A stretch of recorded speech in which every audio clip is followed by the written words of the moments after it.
Welcome to Conversations That Make a Difference with your host, Teresa Velardi. We believe that authentic, meaningful, and diverse conversations are the glue that binds us together. Our discussions remind us we have the power to uplift, challenge, stretch, and invite dynamic growth. Are you, like many, feeling like you're flying by the seat of your pants through life? Join us for conversations filled with gratitude, values, abundance, authenticity, and faith. Here's the host of our show, Teresa Velardi. Hi, everyone, and welcome to Conversations That Make a Difference. I'm so excited to have our friend to Conversation That Make a Difference, Andi Buerger, here with some additional guests that we'll get to in just a moment. Most people know I start with a serenity prayer, so I'm going to just take a moment right now with you all, and we'll take care of that. God, grant me the serenity to accept the things I cannot change, the courage to change the things I can, and the wisdom to know the difference. And it is by God's grace that we are fabulous, blessed, and highly favored, living in our greatness, using our gifts and talents, making a difference in the lives of others with passion and purpose. And all of God's great universe is conspiring in our favor. And together, we gratefully say, Amen. Amen. So, those of you who have been with the show for a while know Miss Andi Buerger, international speaker, author, and survivor of child sex trafficking, advocating globally for victims of exploitation. She founded Beulah's Place, rescuing 300 plus at-risk teens, and later co-founded Voices Against Trafficking, uniting voices worldwide to defend human rights. Her books and are the internationally distributed Voices of Courage magazine, empower survivors and human trafficking champions. She has also a best-selling book, Voices Against Trafficking, Voices of Courage. Courage is Contagious, and we're looking forward to the future TV series, right, Andi? Absolutely. We're looking at 2026. We may be slow, but we're going to get there. We're going to get there eventually. God's timing is always perfect. Just remember. Absolutely. Thank goodness he is. We also have with us Alma Tucker. Alma has a list of credentials the length of my arm, but in the short run, we're going to say that she is the founder and executive director of International Network of Hearts, an institution, and she's a pioneer in providing care for victims of human trafficking with international presence in both Mexico and the United States. She founded the only shelter in Baja California dedicated to supporting children, adolescents, and young women in vulnerable situations, recognized by the United Nations as one of 12 Mexican shelters dedicated to victims of human trafficking. Alma also founded the first and only group home in Baja California designed for young survivors of human trafficking, with over 200 children coming through the shelter since 2010. You were named 2024 Citizen of the Year in Baja California. And that's just a few of the things that are on her lengthy resume. You can read all about her in the description on the YouTube channel on the replay. Welcome, Alma. It's nice to have you with us. I can't wait to hear more about what you're doing to help these people who have suffered immensely through this tragic practice that is going on in the world today. We also have Brian Searcy, a retired colonel in the U.S. Air Force, and you're a #1 best-selling author, international best-selling author, situational awareness expert. And after a decorated senior leadership career in the U.S. Air Force as a commander and combat veteran, you transitioned into an executive role as a business entrepreneur, a writer, a publisher, and public speaker. You founded the Paratus Group to use his dedicates, tested, and proven. Try and say that 3 times fast. training experience to solve a need for relevant, effective, trustworthy principles, training methodologies, and programs to allow for the learning of leadership and situational awareness. The leadership abilities and situational awareness mindset and behaviors that are developed allow critical decisions to be made in the complex dynamics of the home, schools, the workplace, and our communities to both grow as leaders and to make us all safer. And that's exactly what we need today. Right, Brian? Welcome to the show. Hey, thanks for having me on. You're welcome. You're welcome. And Bruce Ladebu spent 20 years as a professional adventurer, explorer, and guide, traveling to some of the wildest places on Earth, including first ascents to the Arctic and the expedition on the polar ice cap. You've spent time over 4 winters in the Canadian Rockies, following and photographing wolves and other wildlife. That must be fun. And since then, you've started a number of organizations and have advised leaders in many nations, along with speaking in those nations. Bruce has extensive training in tactical skills and has trained in multiple combative arts, including, you'll name them. I'm like, how do you say that? Muay Thai. There you go. There you go. As of August 2025, Bruce and his teams have personally rescued 2,600 children and adults from labor, slavery, sex trafficking, and given them a start in a new life. Bruce has a master's degree in Christian leadership, and his first book was published, Out of the Slave Fields, and he's working on the second one, called The David Effect and Your Life Story. And also, I will go back and say that Brian is also an author. Prepare for the Real World. The World is Not a Safe Place. And his forthcoming book is The Nation Unaware. Ladies and gentlemen, you bring an incredible amount of knowledge, strength, wisdom, courage, and fortitude to this conversation today. So welcome and thank you for being here. Thank you for having us. You're welcome. I'm going to go to Bruce first, if you don't mind. Bruce, tell me a little bit about your most recent accomplishment with rescuing these children from labor camps and sex trafficking, and how do you get the courage to do that yourself? It is so awesome. Well, thank you. Yeah, we go out multiple times every year to different nations. We do work here in the U.S. too, but the majority of it is in places that most people just don't want to go. Nobody is really interested in going into these really crazy places. So my last one was in Africa, where we had to take these wooden boats across a massive lake to get to a place where children were enslaved by the cartels, little children. And we had it arranged so that some villagers would sneak these children out to the shoreline, and we were able to get these children out and get them into a school, and they're doing really well. We've rescued 29 children in that particular place. Wow. And we go into brothels and brick fields and other places. And the youngest child we've rescued out of a brothel was 3 years old. Oh my goodness. The average age of the children we're rescuing is 10 to 12 out of the brothels, and we rescue all ages out of the labor slavery, little children all the way to people that were born into slavery and they're in their 70s and 80s and have somehow survived all those years.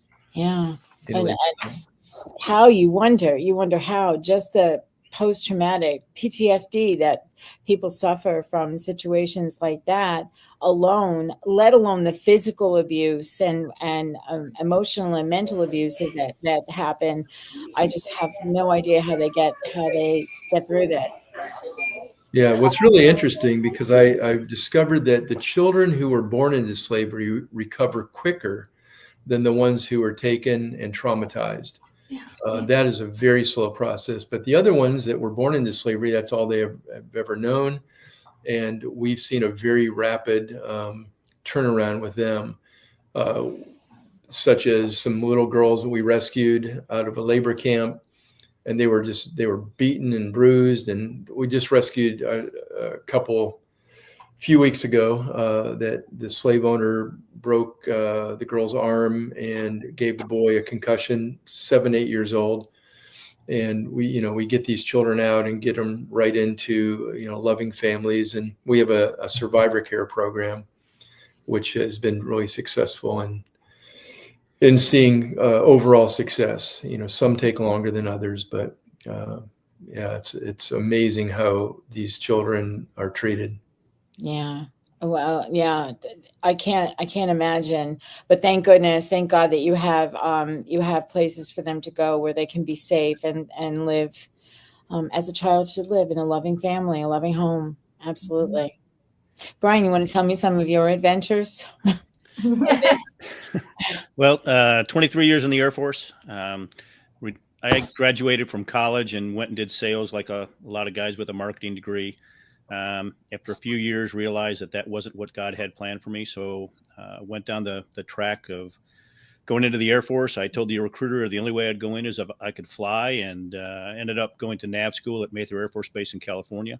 And then for 23 years, it truly was what I was meant to do. And then since I retired in 2010, the last 15 years, I've just carried that on. I navigator for the WAWACS and J-Stars, was in the very first combat that we had in the Gulf War, and then was pretty much involved at some degree or another, either in the combat or leading those that were, till I retired in 2010.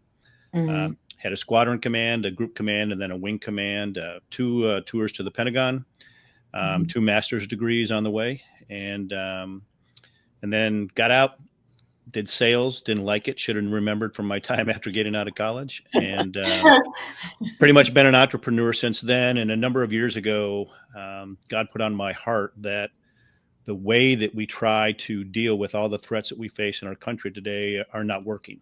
Exactly. Andy and I have talked about how human trafficking in the last 8 years has gone from a $500 million business to over a $13 billion business. And we just keep throwing the same type of traditional training at it, hoping it's going to fix the problem.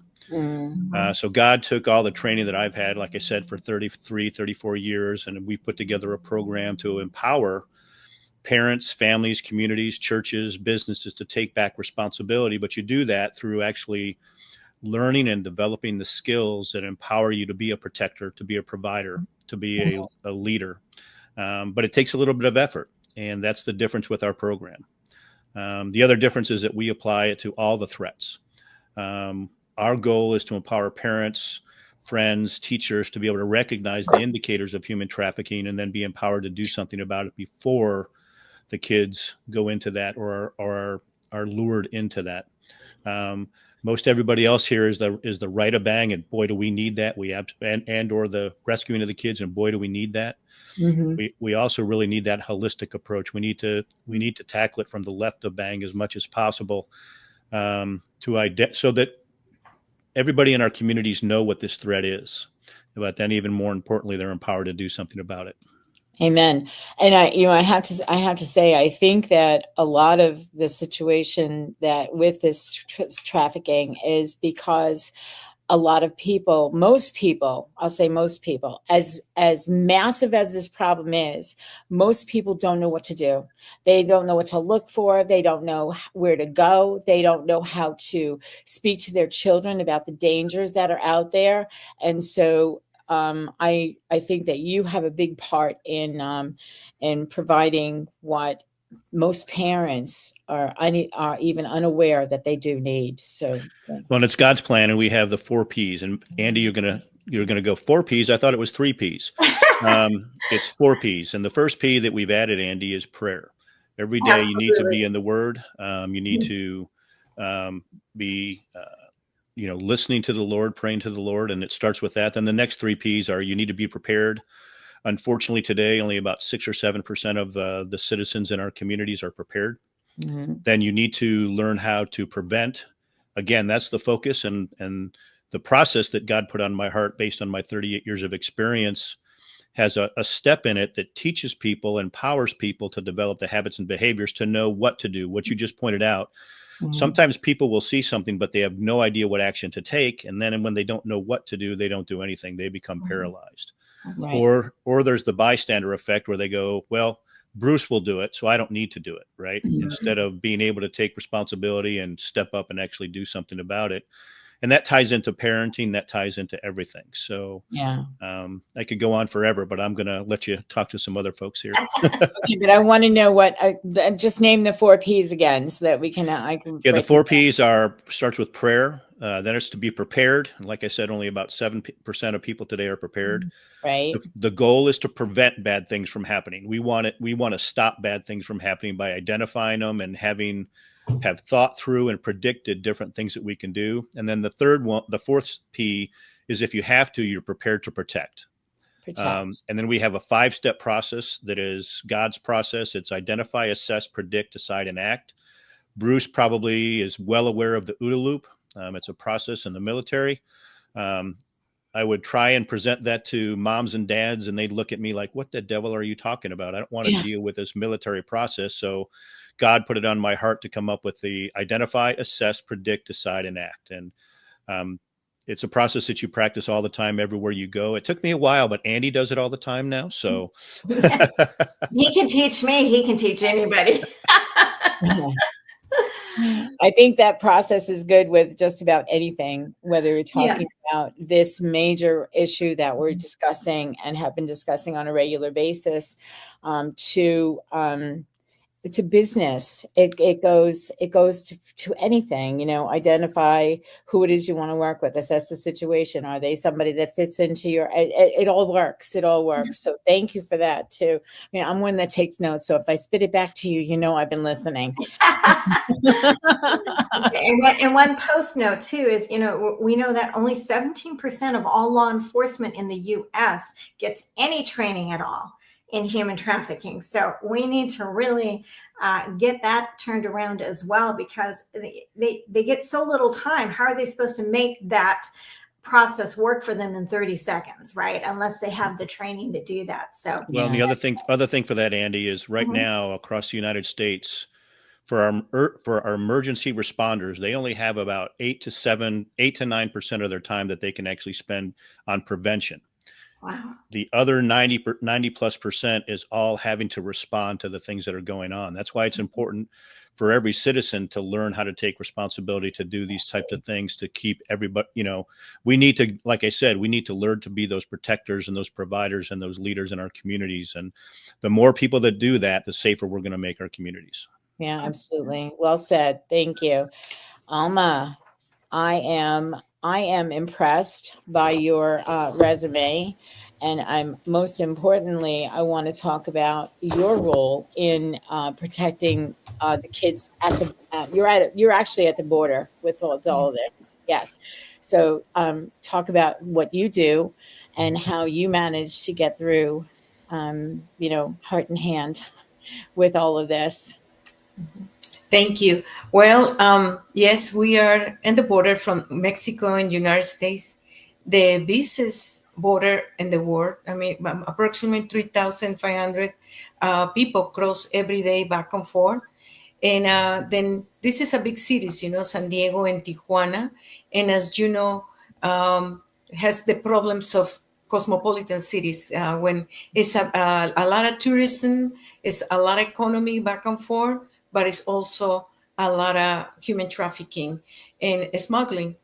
Then my background, I learned about the law against human trafficking working with the Mexican consulate in San Diego. I've been living in San Diego for the last 35 years. Mm-hmm.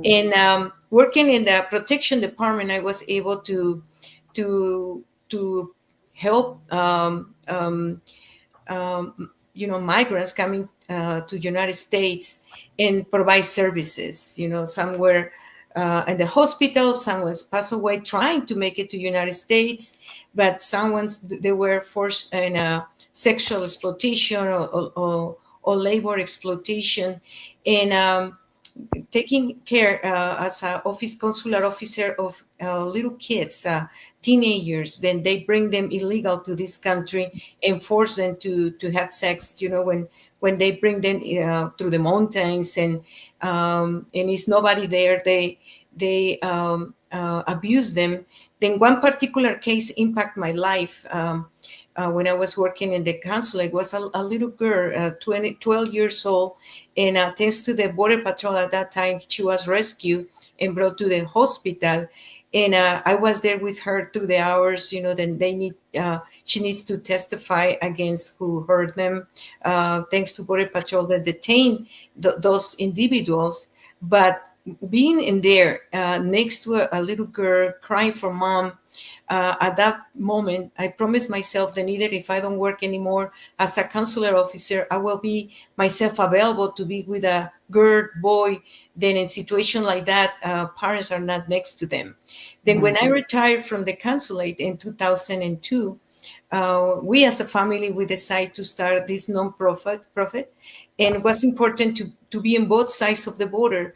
As you know, Mexican being a third world countries, they're behind in a lot of training. So either with the firm decision to fight against human trafficking, because unfortunately, with all the corruption that exists in Mexico, the authorities kind of like live in denial. Nothing happened here in Baja, nothing happened in Mexico.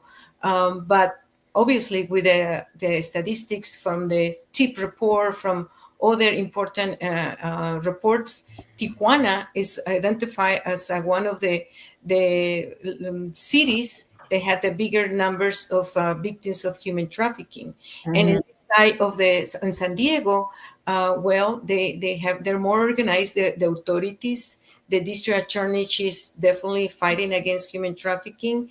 Then what I've been doing is training authorities on both sides of the country to identify victims of human trafficking, because as you know, no one is raising the hand and here I am, please help me. They don't either. They make them feel like they put themselves in those positions. And as Brian mentioned, for peace, but we are working in the other for peace, then United Nations invite everybody to work in protection, help with the persecution, being a partnership. Then is what we've been doing with Andi and protection. Then we've been training for years, both sides of the border, but in 2013, we opened the first shelter in Baja California for girls. And we were impressed to see little girls coming, after they were rescued. And many times who force them to exploitation is their own parents. This is why it's important to exist these shelters. But we noticed too, then boys were rescued. And then we do the next step in 2018 and open another shelter for boys. As you know, boys are the silent victims. They're afraid to talk. They told them if they say something, they're going to just make fun of them. But it's obvious that then they need help too, the boys. And in 2019, we opened the transition house for 18 to 24. Then for us, we believe if these kids, if these teenagers are not healed, they can come to be victimizers. This is why it's important to stop the circle and to bring those children what they deserve, and it's a quality care for healing and reintegration healthy to society. This is what we've been doing. And to this point, we've been taking care of more than 200 children, but we know it's more children that has to be rescued. Right, absolutely. And on that note, we have to go to a break. And when we come back, we're going to introduce our other guest, Dr. Pamela, and we'll be back in just a minute. Don't go anywhere. And we're back with a team of people whose central focus is Voices Against Trafficking and saving the children and the people from all of this insanity that is going on in this particular part of life. And we had during the time that we were doing introductions, Dr. Pamela Pine has joined us. She's been an international in communication throughout her adult life. Since 2000, she has been a dedicated advocate focusing on the critical issues of child sexual abuse, including trafficking and other adverse childhood experiences. With extensive experience in trauma-informed programming, she aims to educate and empower individuals. I noticed that you're an artist as well, and that you received the 2025 Voices of Courage Award. I did as well. So thank you for joining us.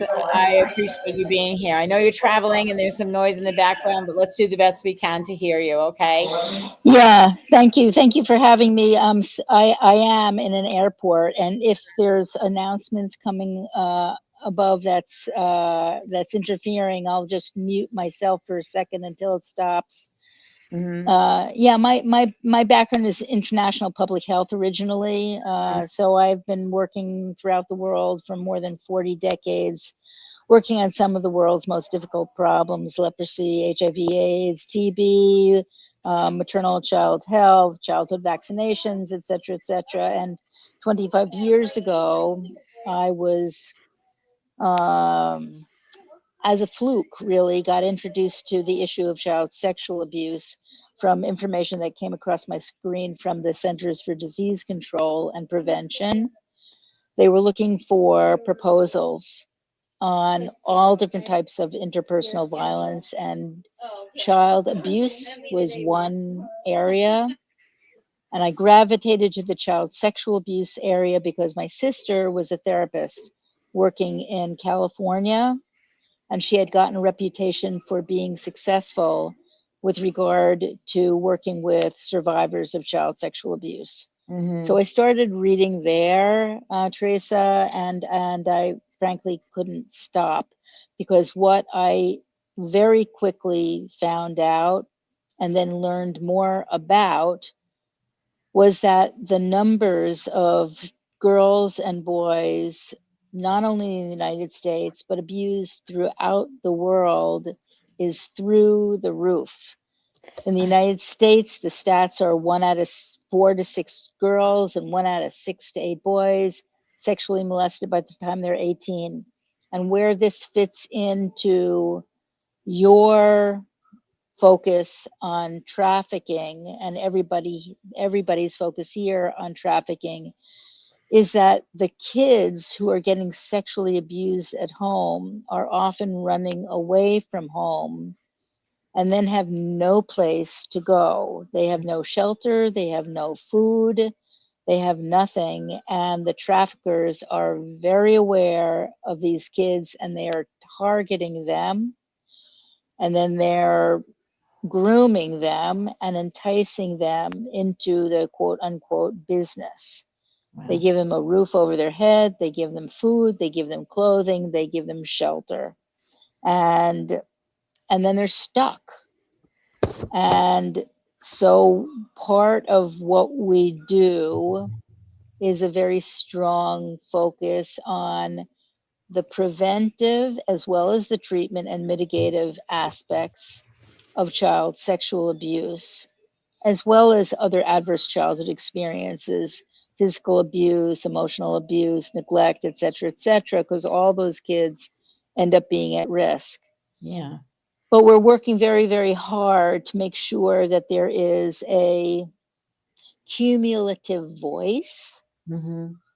that understands these issues, can detect a problem, can prevent the problem, and then can address the problem, so that we're backing up all of the potential even worse, additional abuses and injustices that befall these kids.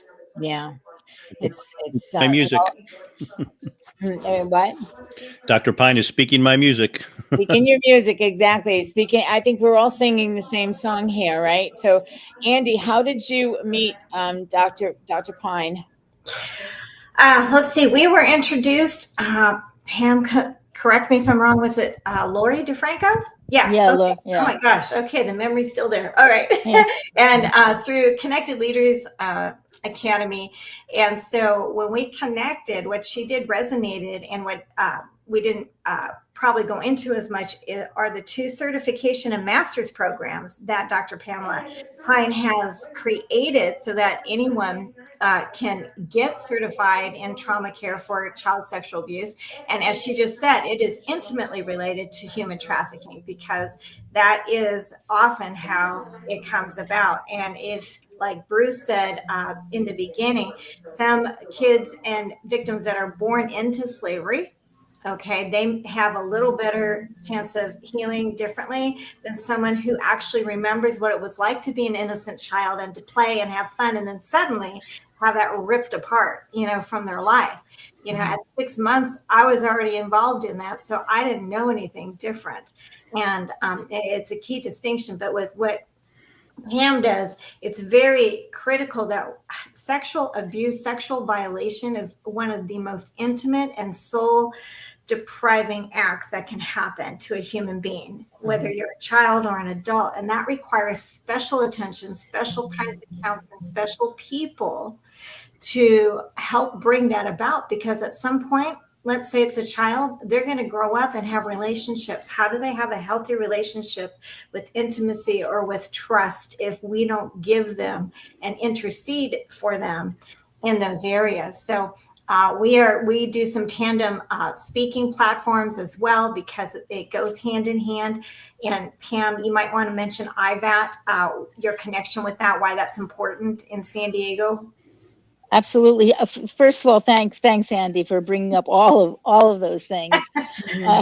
The first, let me underscore a little bit more information about the certificate to master's degree in child trauma and protection. It's all online except for 1 to 1.5 hour Zoom online on Zoom. Conference calls, and it's very comprehensive and brings people through a real understanding of what adverse childhood experiences, including child sexual abuse, are, what they do, the grooming process, communication issues, advocacy issues, and then the master's is even more intricate. And these are very, very affordable. We reduce the cost to half for people in the global south for both of them. We are trying literally to put the world on the same page with regard to these issues.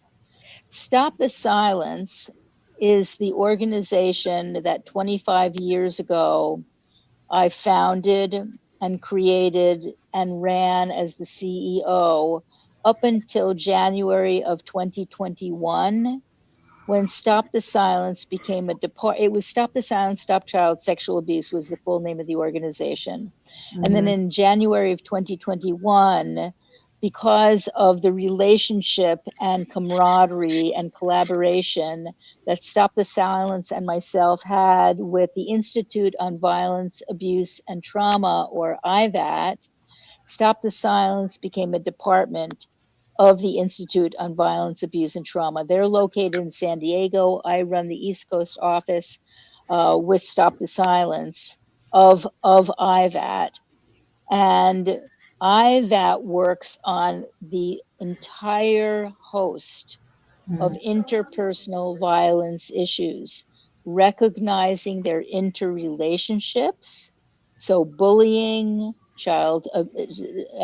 adverse childhood experiences, including child sexual abuse, domestic violence, elder abuse, and all of the rest of it. Right. They're So all, yeah. if our listeners want to learn more about this and how they can get involved or how they can become part of your educational programs, where do they go? Yep, they can go 2 places. They can either write to me directly at Pamela P, that's PAMELA at, and I'm going to say it and spell it because it's long, IVAT, Centers with an S.org, IVAT centers.org. And our website is ivatcenters.org/stop-the-silence. Okay, great. We'll put those links down in the Perfect. for the when the video goes on to YouTube. I'll make sure that they get in either what's already there or in the comment section so people can go there and Perfect. find out. Thank you. Thank you for all that you're doing. Thank you all for all that you're doing. So every single one of these people before you, for those people who are listening, has something to do, has a role to play, an assignment that was given by the grace of God to every one of these people in order to be able to curtail or prevent or even rescue children and adults that are in this modern day slavery. There's no other way to say it except for modern day slavery. Everybody says we're no longer slaves, but in actuality, hello, here we are. We wouldn't be having these conversations on a monthly basis with Andi and the people who have been drawn together in order to be able to stop this. Children, I have to say this, that from the Sound of Freedom, God's children are not for sale. Right. God's children are not for sale. Brian, what do you have to say about all of what we've heard so far? No, it's you've got a great group of folks here, and like I kind of alluded to, this is the holistic approach that we're talking about. Mm-hmm. Dr. Pine is kind of the whole holistic approach. My focus is more left of bang and prevention, and then you've got Bruce and I'm sorry, Alma right there, who is doing the rescuing and then helping the kids afterwards. Mm-hmm. The focus needs to be, and I think I mentioned it, emergency responders don't have the ability to prevent things anymore. That's why parents need to take back that responsibility, because God's called us all to be watchmen or watchwomen.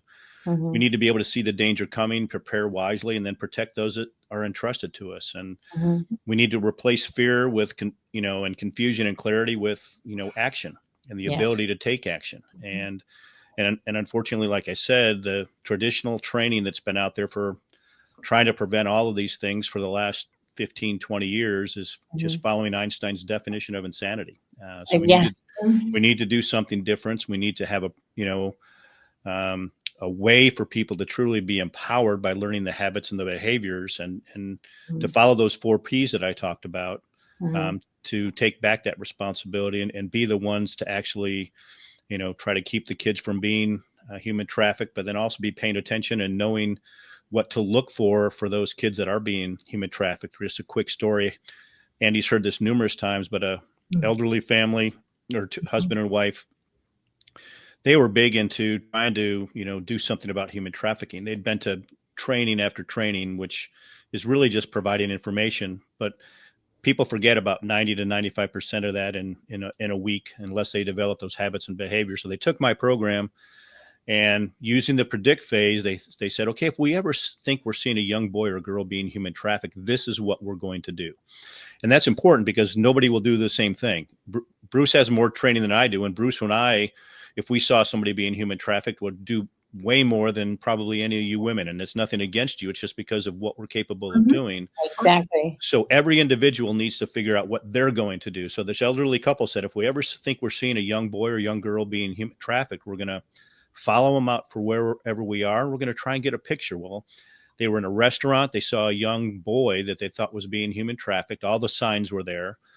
That the man got up, basically dragged the boy out. They got out, went out, followed them, watched them get in the car, took a picture of the car and a picture of the license plate, and then dialed 911, and were able to share that with the 911 dispatcher. And the dispatcher, while they were typing all the information in, the couple heard the dispatcher say, "Oh, that's a stolen car." Well, she never was able to find out if this young boy was being human trafficked and if they found him, but they now were able to actually take action because they not only saw it, but they had figured out what they would do if they ever saw it. And then they actually took action because they were empowered to do that. And that's the difference with how we're going to actually, go about making a change and empowering, our citizens to do something about it. Yeah, that's awesome. Great example. And when we come back from the break, we're going to talk about different ways that people can contribute to provide some of the services that are necessary for these people once they are rescued and once they are saved from the horrific slavery that they're in. So stay with us, and we have good things coming up. And after the next break, don't go anywhere. We'll be right back. And we're back, and I just want to share the Daily Gift Book series: Gratitude, Hope. And they're in this order because God gave me this assignment, and he said gratitude first. And from gratitude, you build a hopeful heart.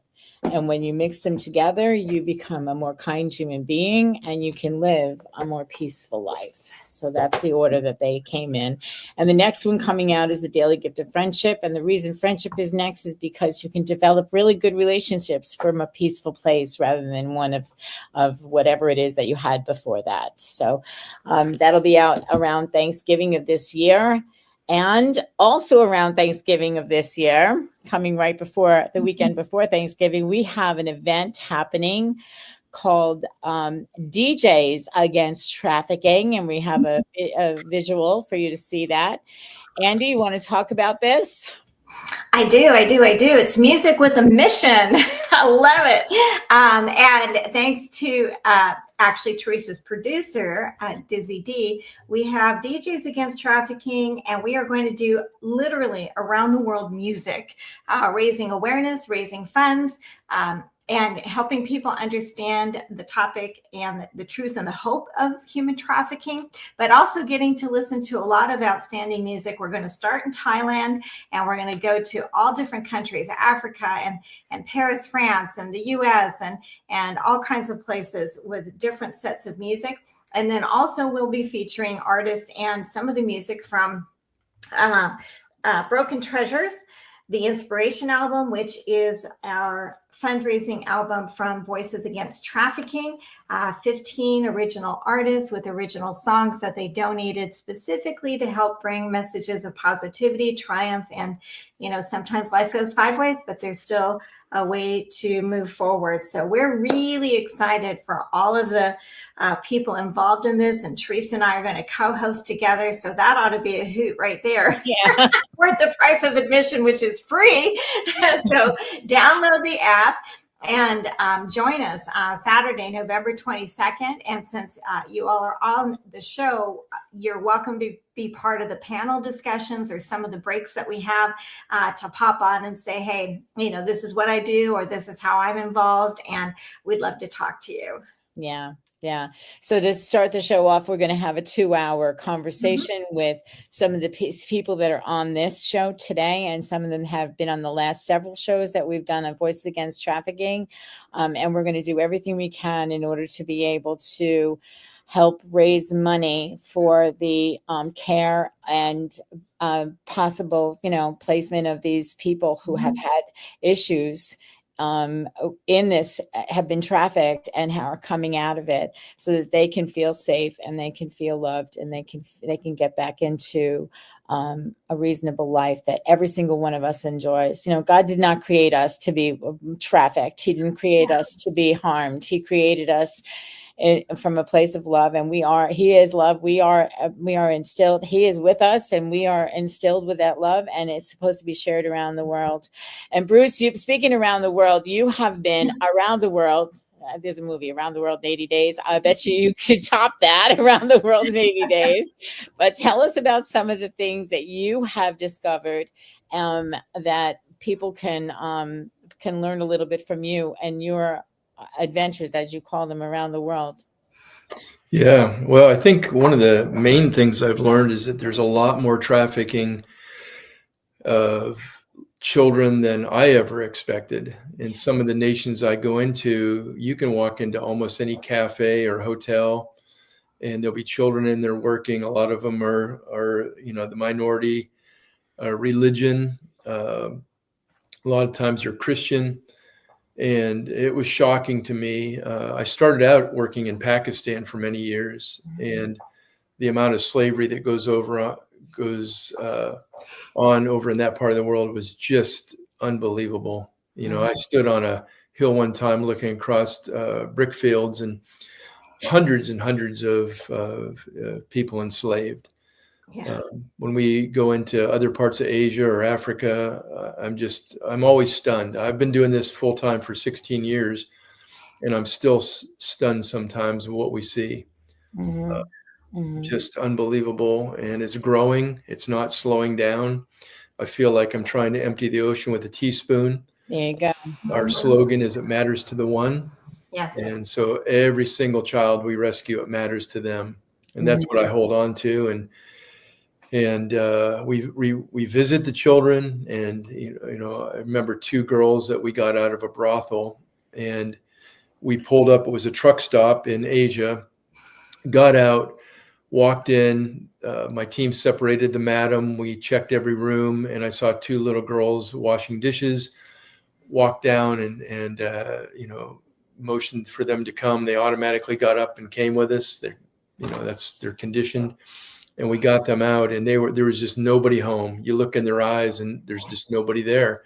Yeah. We went back to visit them after we'd gotten them into our survivor care program about 3 or 4 months later. And I didn't recognize them. They were playing, they were in school uniforms, they were laughing. And I'm looking around trying to figure out where these girls were. And then somebody said, "Those are the 2 girls." It was amazing. But yeah, just it's everywhere. Everywhere we go, there's so many kids that are being exploited. It's crazy. And it's facilities like where they were cared for and they were going to school, that this event that we're putting together is going to help to fund some of the services that are provided to care for these children, particularly. My heart, the children, wow. It's a tough thing, but as Bruce was talking about, because we now have, you know, a small group of kids and, you know, basically adult orphans raising orphans, you know, in Uganda and Pakistan. And we're going to look at South Sudan next because, as you might remember, Eric Karen from the other show, Teresa, and I know a couple of you know him or have met him, who also was a Voice of Courage recipient. But when he went there with a partner of ours that has started, you know, StopChildSoldiers.org, they thought they were looking at an orphanage. They were there to go get pictures of an orphanage, and it was really an internment camp with 2,500 children. Oh, good One Lord, Jesus. warehouse, no restroom facilities, you know, no health care, nothing like that, and they're forced to be child soldiers. And so that's just horrific. And we know a number of men who have decided to help because they were also child soldiers, forced into that at the age of 6 and 8 years old to carry guns and to fight. So we have a world of hurt out there, but we also have a world of wealth and of compassion. And so that is what collectively we are all trying to do. And support each other in all of those things. And each of us has a key piece, you know, what Brian does, what Bruce does, what Pam does, what Alma does, you know, what we do, you know, Voices Against Trafficking is like the hub and everyone else is a spoke, and they still maintain their identities as a nonprofit or whatever. But we find ways that we can work together and do things better because you know, I firmly believe as a nation, we abdicated our responsibilities as adults, whether we have our own children or not, to be the watchful eye for our kids. You know, you don't have to have your own children to be part of the solution. You can be outside the playground, you know, when kids get out of school and just look up and down the streets, watch the sidewalks, whose car keeps going around the parking lot, you know, things like that. Simple things, but we have to teach them. Yeah, exactly. God doesn't plan us to be protectors just for those that are in our sphere of our family. That's right. We're supposed to, you know, be part of the body, whether it's the church body or your community body. And that's the responsibility that we have. And to your point, Andi, people don't know that today. That's right. That's what we need to empower them with, educate them with, and give them the tools so that they can do that. Yeah, the every person for themselves thing no longer flies in this world. You cannot to be just focused on you and what you can have, or what you can do is another situation. What you can do something. You can make a choice to do something about a situation that you may see in front of you. Or if you don't have the wherewithal to do that, and you can financially support organizations who do this and who teach people to look out for the dangers that are before them, and they are all over the place in plain sight. They are in plain sight, but this world goes through life with blinders on. Dr. Pam, what do you have to say about that? Yeah, yeah, no, I absolutely agree, 150,000%. And I just thought I'd say what I'm doing. The reason I'm in an airport is I'm going around to various states doing talks about child sexual abuse and other adverse childhood experiences. Mhm. Also trying to put everybody on the same page with Mhm. regard to these issues and their understanding.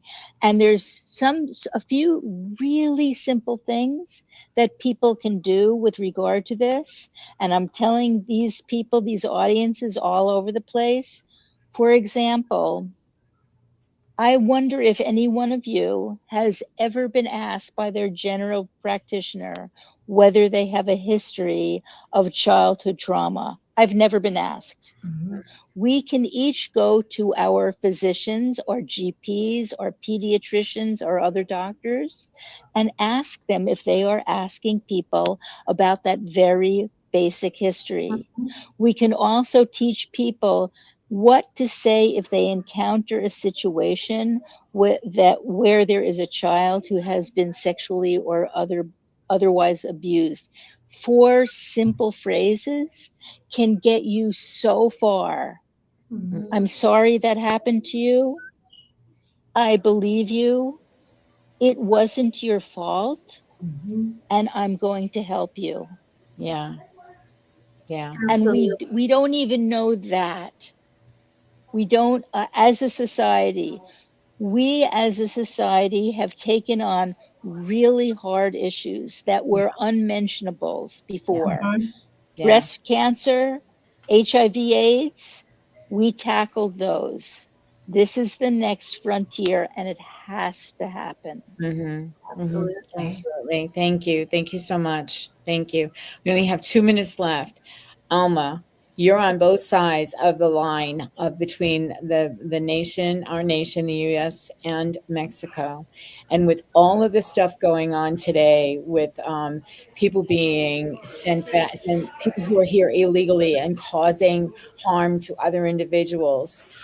What are you seeing as far as the influx and outgo of people who are potentially still trafficking kids across that border now? Well, the message of the President Trump is being very strong, and the number of people brought to United States illegally is definitely going down.